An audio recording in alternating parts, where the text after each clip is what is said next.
Number 4, the historical facts concerning the life, death, and resurrection of Jesus.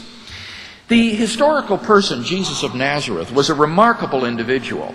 New Testament critics have reached something of a consensus that the historical Jesus came on the scene with an unprecedented sense of divine authority, the authority to stand and speak in God's place. He claimed that in himself the kingdom of God had come. And as visible demonstrations of this fact, he carried out a ministry of miracle working and exorcisms. But the supreme confirmation of his claim was his resurrection from the dead.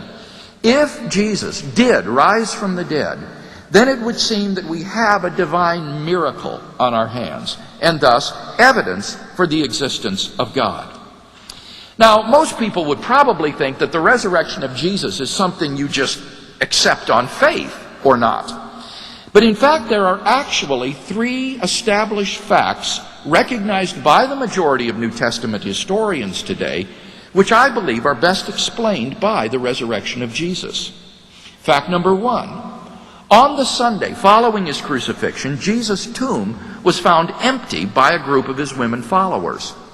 According to Jakob Kramer, an Austrian scholar who has specialized in the study of the resurrection, by far most scholars hold firmly to the reliability of the biblical statements about the empty tomb.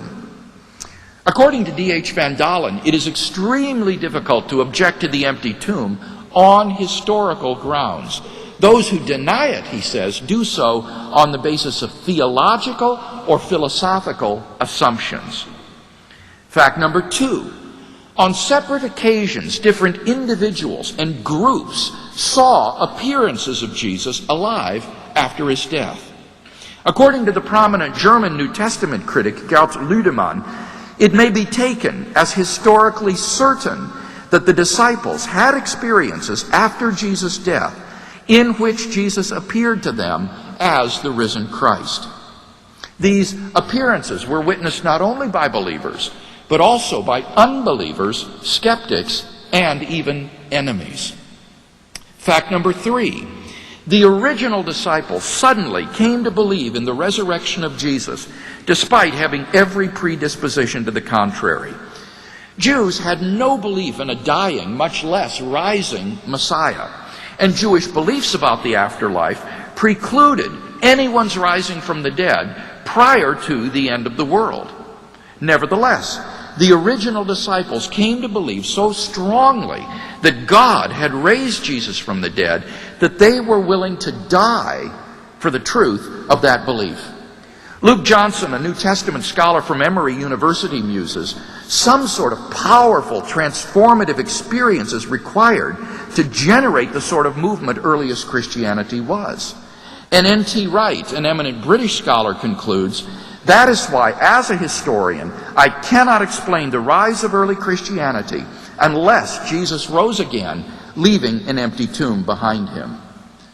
Attempts to explain away these 3 great facts, like the disciples stole the body or Jesus wasn't really dead, have been universally rejected by contemporary scholarship. Therefore, it seems to me the Christian is amply justified in believing that Jesus rose from the dead and was who he claimed to be. But that entails that God exists.